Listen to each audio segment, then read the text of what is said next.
آبی دریا قدغن، شوق تماشا قدغن، عشق دو ماهی قدغن، با هم و تنها قدغن،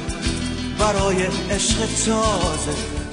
اجازه بی اجازه، برای عشق تازه اجازه بی اجازه.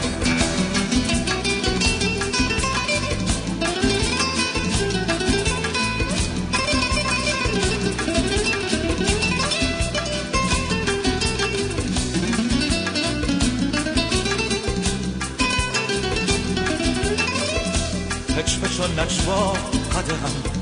رقص سایه ها قدغن، کشف بوسه بی هوا به وقت رؤیا قدغن، برای خواب تازه اجازه بی اجازه، برای خواب تازه اجازه بی اجازه.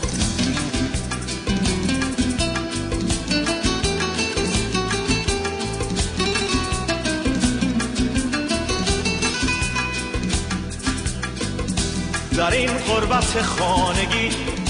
بگو هر چی باید بگی، غزل بگو به سادگی بگو، زنده باد زندگی بگو، زنده باد زندگی، برای شعر تازه اجازه بی اجازه، برای شعر تازه اجازه بی اجازه.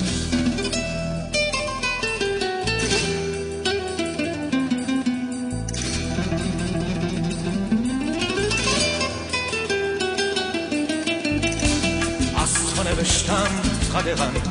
گلایه کردن قدغن، عطر خوش زن قدغن، تو قدغن من قدغن، برای روز تازه اجازه بی اجازه، برای روز تازه اجازه بی اجازه.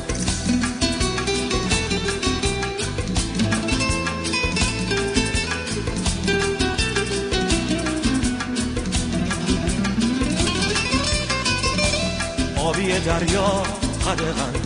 شوق تماشا. بزرگترین آرزوی من این است که خداوند لطف کنه